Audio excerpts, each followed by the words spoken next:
നെല്ല് സംഭരണ ചുമതല സഹകരണ സംഘങ്ങളെ ഏൽപ്പിക്കും. മുഖ്യമന്ത്രിയുടെ അധ്യക്ഷതയിൽ ചേർന്ന യോഗത്തിലാണ് തീരുമാനമായിരിക്കുന്നത്. പ്രാഥമിക കാർഷിക സഹകരണ സംഘങ്ങൾ കർഷകരിൽ നിന്ന് നേരിട്ട് നെല്ല് സംഭരിക്കും.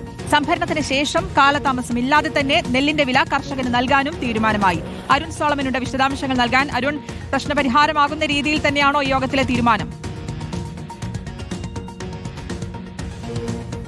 ശ്രുതി, ഏറെ നിർണായകമായിട്ടുള്ള ഒരു ഇടപെടലാണ് ഇപ്പോൾ മുഖ്യമന്ത്രിയുടെ യോഗത്തിൽ നടന്നിരിക്കുന്നത്. പ്രധാനമായിട്ടും കഴിഞ്ഞ കുറേ കാലങ്ങളായിട്ട് കർഷകർ നേരിട്ട വലിയൊരു പ്രതിസന്ധിയായിരുന്നു ഈ നെല്ല് സംഭരണം. അതിൽ സ്വകാര്യ മില്ലുടമകൾ വലിയ ഡിമാൻഡുകൾ മുന്നോട്ട് വെച്ചപ്പോഴും ഒരു വിധത്തിൽ ഇത് മുന്നോട്ട് കൊണ്ടുപോകാനുള്ള ശ്രമങ്ങൾ ഭക്ഷ്യവകുപ്പിൻ്റെയും അതുപോലെ തന്നെ പൊതുവിതരണ വകുപ്പിൻ്റെ ഭാഗത്തു നിന്നൊക്കെ ഉണ്ടായിരുന്നു. പക്ഷേ അതിലൊന്നും തന്നെ ഒരു അന്തിമ തീരുമാനം ഉണ്ടാക്കാനായിട്ട് സാധിച്ചില്ല. അതിലാണ് ഇപ്പോൾ നിർണായകമായിട്ടുള്ള ഒരു ഇടപെടൽ മുഖ്യമന്ത്രിയുടെ യോഗത്തിൽ നടന്നത്. നിലവിൽ പ്രാദേശികമായി നിലനിൽക്കുന്ന സഹകരണ സംഘങ്ങൾ വഴി ഈ മില്ലുടമകൾക്ക് അപ്പുറം നേരിട്ട് തന്നെ കർഷകരിൽ നിന്ന് നെല്ല് സംഭരിക്കാനുള്ള ഒരു തീരുമാനമാണ് ഇന്നിപ്പോൾ എടുത്തിരിക്കുന്നത്. അതിനായിട്ട് ചീഫ് സെക്രട്ടറിയും അതുപോലെ തന്നെ വകുപ്പ് തല സെക്രട്ടറിമാർക്കും ചുമതല നൽകിയിരിക്കുകയാണ്. ഇതിലേറെ പ്രധാനപ്പെട്ട ഒരു കാര്യം, ഇതിനപ്പുറം ഒരു നോഡൽ ഏജൻസിയായിട്ട് സപ്ലൈകോ കൂടി പ്രവർത്തിക്കുന്നുണ്ട്. അതിനർത്ഥം നെല്ല് സംഭരിക്കുമ്പോൾ തന്നെ കർഷകർക്ക് ആ തുക എത്രയാണോ അത് നൽകാനായിട്ടുള്ള ഒരു തീരുമാനമാണ് നിലവിലുണ്ടായിരിക്കുന്നത്. അതിനായിട്ടൊരു ഡിജിറ്റൽ പോർട്ടൽ സംവിധാനം കൂടി നിലവിൽ കൊണ്ടുവന്നിട്ടുണ്ട്.